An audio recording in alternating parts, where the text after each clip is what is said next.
Pesta Pora. SBY Percayalah padaku meski satu-satunya presiden mungkin yang tingkat seninya tinggi ya? beliau seniman. Seniman. Udah gitu aja. Albumnya banyak kan waktu Iya. jadi presiden. Sekarang udah 2025 dan dia masih ada di panggung politik Indonesia. Dan masih didengar, sangat didengar. Sangat didengar. Turun kampanye. Iya. Karena- Solid.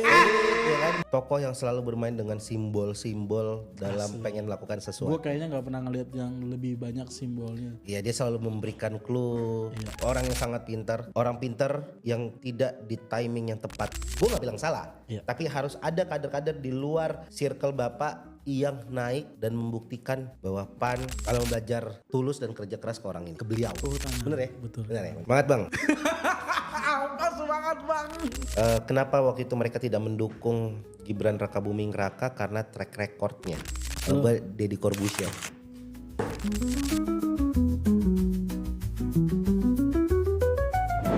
Selamat datang di Jodoh Kepo.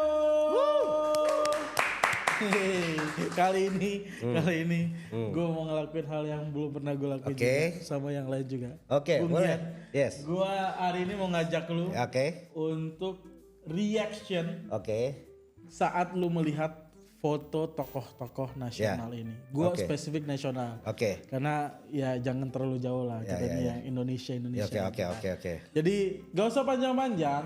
Kalau lo ngelihat muka ini, apa yang lo inget tentang dia? Oke. Apa yang terbesit di pikiran lo? Oke. Oke, langsung aja. Foto pertama. Hasto Kristianto. Foto pertama. Rumah makan Garuda. Kenapa? Gue pernah ketemu dia lagi makan di rumah makan Garuda. Gue pernah ketemu dia. Gue kayak gue punya ada di story gue deh kayak gue Oh, foto iya. sama dia sama Bapak Pak Hasto. Sekjen. Pak Sekjen Pak Hasto Kristianto di rumah makan Garuda malam-malam lah jam 12 jam 1. Makan. Dia sama rombongan PDIP juga. Oh makan ya? Makan ya? makan aman dia makan karena nggak di ruang tertutup di ruang terbuka. Iya kayak kalau Pak Hasto rumah makan Garuda yang di berapa Sarina tuh lu jalan Oh. apa sih namanya? Sabang. Sabah. Oh itu rumah makan legend cuy. Mau makan pejabat kayaknya. Banyak peristiwa-peristiwa penting kalau nggak salah ya. Ini gue lupa. Kalau yang Pak Prabowo sama RK itu juga Gue lupa kalau itu. di Garuda juga tuh. Garuda juga ya. Kalau dari layout Bukannya pagi sore ya. bukan pagi sore itu buat Gen Z. Gen Z ya, Gen Z. Gue nggak boleh riak ya. Bagian aja ya biar aman ya. Iya. Pak Hasto gitu gak? Rumah makan Garuda. Semangat Pak Sekjen. Tidak seperti yang Anda harapkan kan. 2005 santuy gue. Satu, Tenang. Next. Wih. Pak Jokowi punya hubungan juga dengan yang sebelumnya tadi foto sebelumnya. Iya betul. Aduh kalau Pak Jokowi cukup banyak di kepala gue, tapi salah satunya adalah Kalau gue sih penggebrak cuy. penggebrak ya. Kalau gue tokoh yang selalu bermain dengan simbol-simbol dalam pengen melakukan sesuatu. Gue kayaknya nggak pernah ngeliat yang lebih banyak simbolnya. Iya dia selalu memberikan clue. Iya. Nggak banyak ngomong tapi bikin orang bisa berpikir ulang. Ya bisa dibilang kalau gue simpulin adalah teman bercaturnya Bu Mega yang terbaik kayaknya. Kingmaker. Kingmaker. Bisa lah bersama Pak SBY Bu Mega ya bisa lah Pak Jokowi. Top. Cepet aja. Baharudin Yusuf Habibie. Nah, ini kalem nih cuy. Reza Rahadian gue. Ainun. Gula-gula. Mungkin ya. Gulaku. Mungkin pada saat itu tapi sampai sekarang gue benar-benar orang pintar. Orang yang sangat pintar. Orang pintar yang tidak di timing yang tepat dalam memimpin bangsa ini. Iya. Itu aja. Iya. Gue pernah balik lagi masuk FYP gue ya. Ada satu hal yang beliau korbankan soal teknologi itu pesawat seingat gue. Harusnya kita punya, maaf kalau gue salah tapi seingat gue adalah kita punya produk penciptaan pesawat kita sendiri. Di momen tersebut sudah ada grand design-nya mungkin atau sudah siap untuk running. Cuman harus di hold mimpi tersebut, mimpi beliau sebagai seorang ilmuwan karena ada hal yang lebih besar buat bangsa ini. Buat bangsa ini di situasi yang lagi Gonjang-ganjing. Dan itu kan kalau nggak salah cita-citanya diteruskan sama anaknya kan, mau diteruskan sama anaknya. Tapi menurut gue tadi gue bilang ini adalah orang pintar yang tidak di timing yang tepat. Ya kan dia menjabat setelah Pak Harto turun dan ya kondisinya dia hanya bisa menstabilkan, dia tidak bisa membuat gebrakan. Karena siapapun. Karena mungkin dari situ lagi situasi paling bawah, kita harus naikin sampai normal aja itu udah bagus banget. Karena siapapun di kondisi Pak Habibie pada waktu itu menurut gua nggak bisa melakukan banyak hal selain mengamankan, menstabilkan dan membuat semuanya tenang setelah huru hara yang terjadi. Kondusif lagi. Oh iya, by the way udah bisa teman-teman juga nanti bisa dimunculin deh. Ini gue perlu ngomong ini karena ini menarik banget. Itu udah bisa datang ke rumahnya Pak Habibie dan Ibu Ainun. Oh, museum. Di rumahnya. Di museumnya itu ada di Kuningan. Itu sekarang lagi coba lo cek di FYP lo pasti muncul juga di platform-platform where to go di Jakarta ini. Itu salah satunya. Seingatku itu awalnya itu harus waiting list. Tapi sekarang karena peminatnya banyak banget selama bulan Ramadan ini dibuka. Wow, menarik. Jadi lu bisa, gue udah pernah kesana, lu bisa ngecek ruangan beliau waktu almarhum terakhir disemayamkan di rumah dan juga melihat benda-benda pusaka dan lain sebagainya. Well, akan jadi top. hal yang menarik lagi untuk jadi ngabuburit di bulan puasa. Top. Lanjut.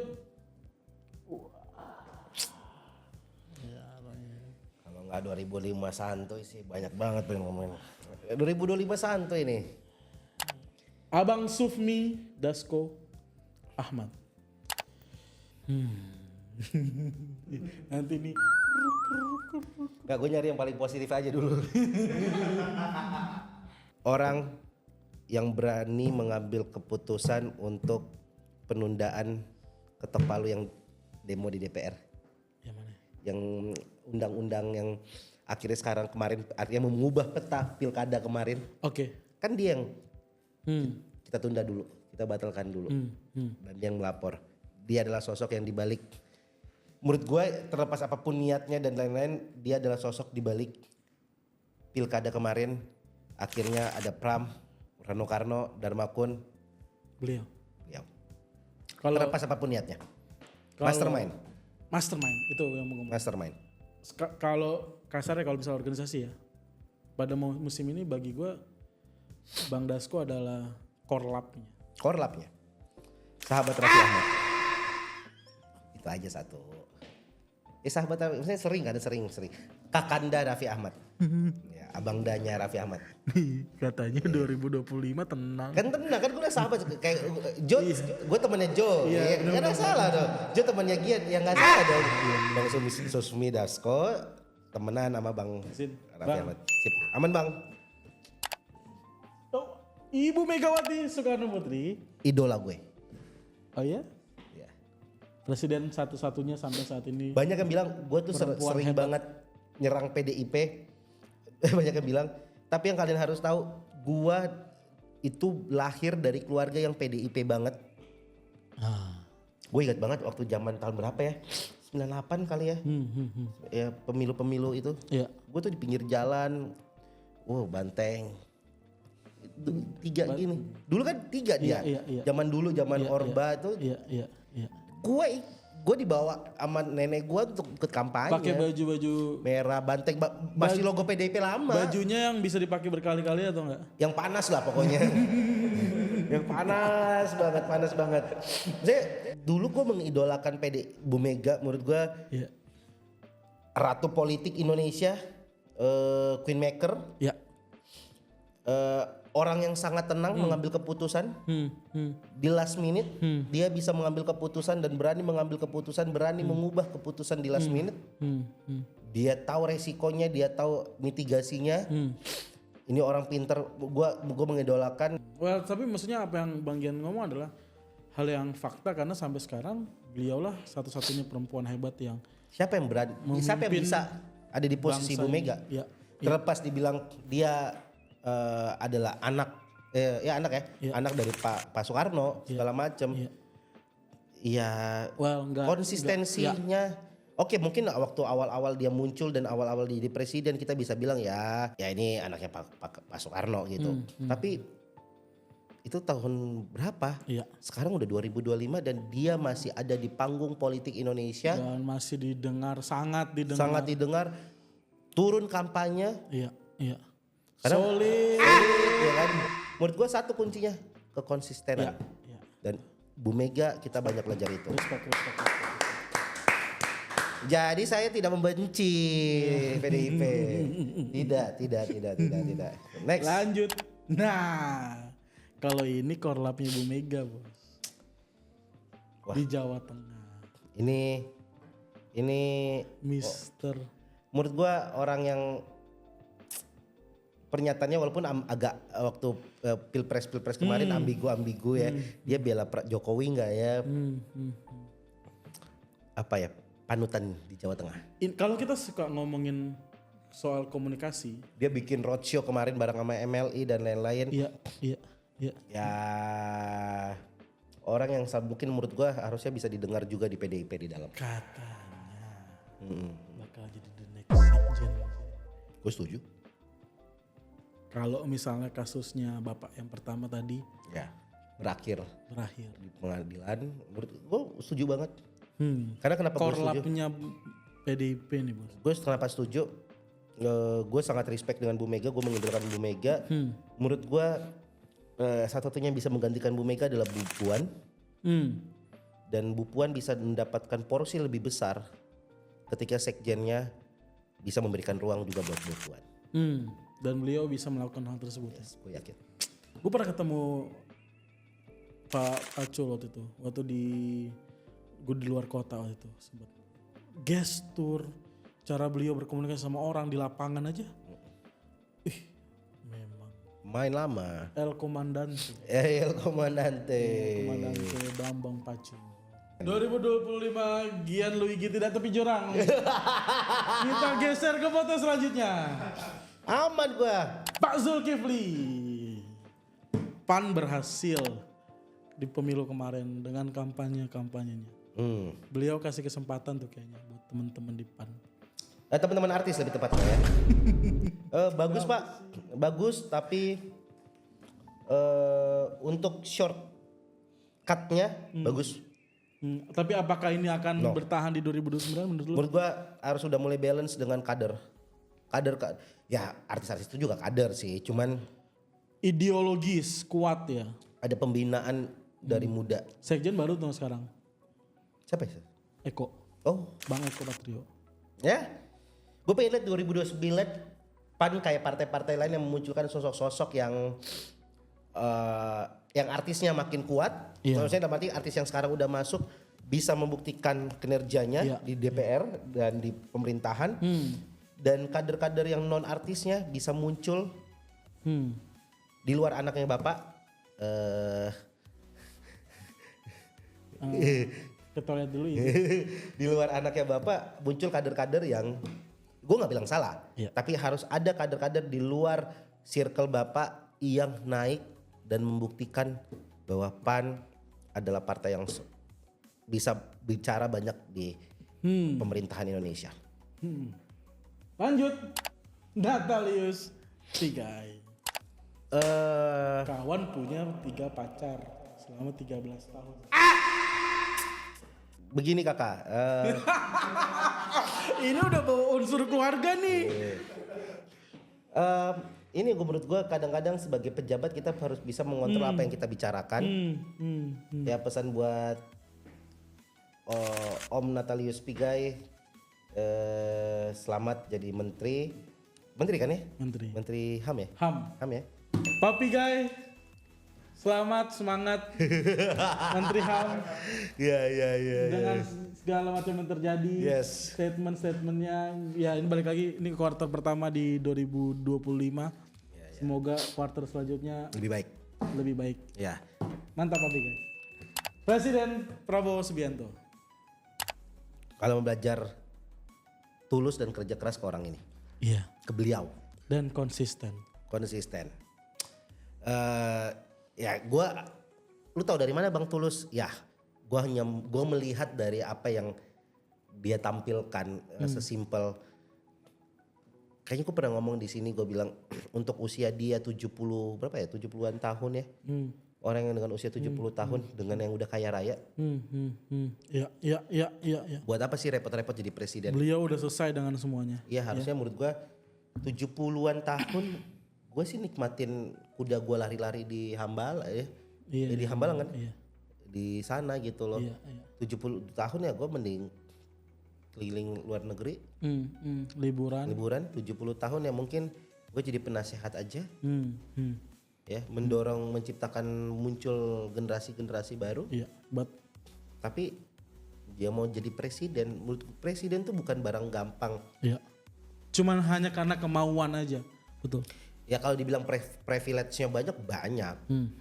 Yang baik maupun yang buruk. Tapi di luar itu menurut gua jadi presiden tuh berat. Ya kita aja yang lu cuma punya 100 temen gitu. Iya. Di chat pusing gitu. Ini semua daerah akan ngehubungin, mungkin tidak langsung hubungin lu. Iya, tapi semuanya masuk ke arah presiden. Yes. Lu mau merem, melek kan ada berita, merem ada berita. Iya. Dan beliau mengambil tanggung jawab ini di umur 70 ke atas. Gak gampang. Iya. Ketika lu ditekan sama orang, kita aja diomongin orang di media sosial stres. Asli. Iya kan? Ya. Dihujat gimana segala macam. Ya. Maksud gua 70 tahun itu bukan usia yang harus ada di posisi presiden menurut gue. Iya. Maksudnya gue tahu gue harusnya bisa dia menikmati hidup, tinggal menikmati hidupnya, tidak perlu mengabdi kepada tapi negara. Tapi beliau memilih untuk mengabdi tadi. Karena beliau udah selesai dengan semuanya. Ya, menurut gua itu top. Bapak Presiden semangat. Raja Juli Antoni. Aduh 2025 santuy lagi. Lagi terdengar banyak berita beliau. Jujur sih gua dia menteri hutan ya? Kehutanan. Bener ya? Betul. Bener ya. Semangat Bang. Apa semangat Bang?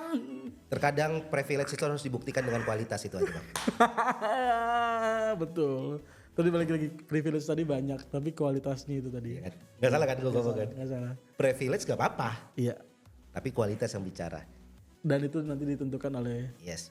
Karena menurut gue Bang Raja Juli Antoni juga nggak bisa bilang bahwa ini bukan privilege. Iya. Kita coba fair lah.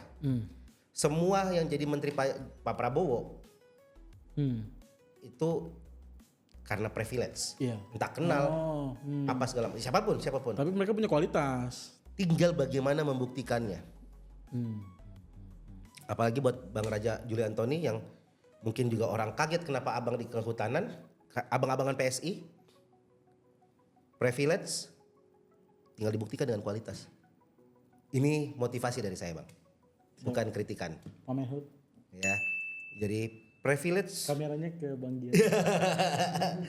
Privilege bisa akan luntur dengan sendirinya ketika kualitas yang membuktikan. Top. Itu aja Bang Raja Juli Antoni. Top. Respect. Next. Bang Dito. Ini Bang Dito nih, Bang Dito. Naturalisasi lagi banyak nih Bang Dito nih. Orang yang jago menghubungkan sana sini. Dengan membuat program-programnya berjalan dengan baik. Kolaborasinya jalan top. Semangat muda. Ya, karena gini, yang gue lihat dari di Kemenpora ya, gue nggak tahu ya kalau kayak Mas Giring ya. Di Kemenpora itu OKP-nya banyak, organisasi pemudaannya. Iya. Ada kepemudaan, ada olahraga. Ini aja ada dua nih sebenarnya. Iya. OKP banyak. Iya. Punya ADRT sendiri. Olahraga banyak ada banget. PSSI, PBSI dan lain-lain. Punya kepentingan juga masing-masing, punya ADRT sendiri. Bahkan PSSI tidak boleh diikut campur oleh pemerintah karena bisa dibukukan oleh FIFA. Iya.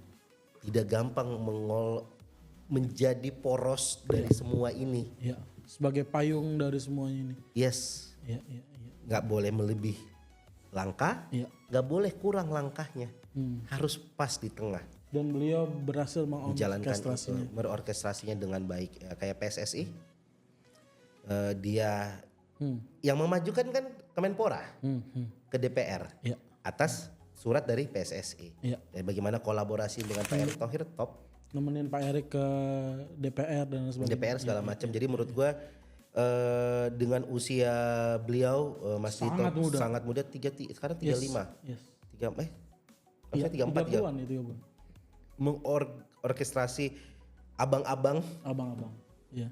nggak mudah. Statement terakhir tuh soal Indonesia Bahrain, yang Bahrain minta tolong dikawal untuk keamanan, Yang jamin, yang jamin kan. dia yang jamin, dan dia ngomong bahkan gak perlu pakai barakuda dan lain sebagainya karena memang gak perlu juga. Yes. Dan itu adalah statement yang tegas. Menurut gua juga mengakomodir semua kebutuhan publik untuk informasi. Ya. Kalau gue tarik ke atas, negosiator ulung. Negosiator. Bang Dito. Top. Rising Star juga termasuk Rising Star menurut. Oh iya. Menurut gue Rising Star. Bakal jadi Dengan cara olah-olah pemikiran mengorkestrasi something lah. beliau akan Bisa bicara banyak, bisa bicara banyak. to the moon kalau Yes. kata saham. Lanjut. Pesta Pora. Asli itu jadi gebrakan paling gak pernah gue bayangin. Pesta Pora. SBY Percayalah padaku meski satu-satunya presiden mungkin yang tingkat seninya tinggi ya. beliau seniman. Seniman. Udah gitu aja. Albumnya banyak kan waktu Iya. jadi presiden. Satu-satunya musisi yang ngeluarin album lewat jalur presiden. Iya. Banyak loh album. Iya. Musisi yang mengeluarkan album lewat jalur presiden. Bukan label, bukan indie tapi lewat jalur keistanaan presiden. Top lah, seniman banget. Seniman.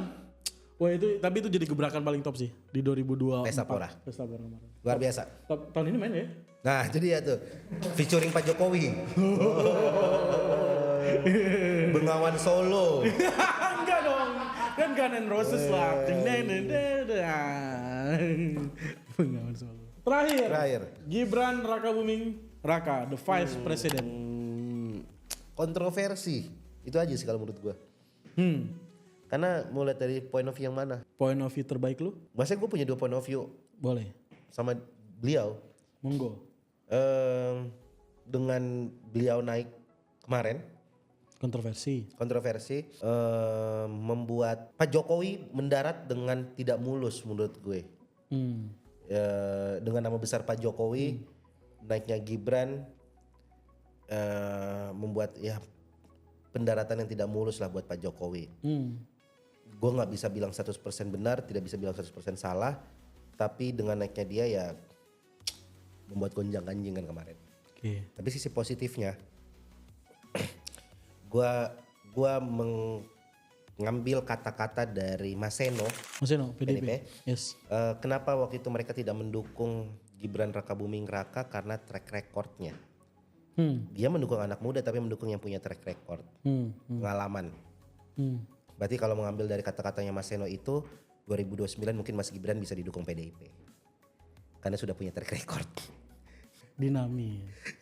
Ya kalau gue ngambil dari situ, pernyataan A diambil, Jadi ada yang akur nih. ya pernyataan B diambil, kayaknya jadinya C.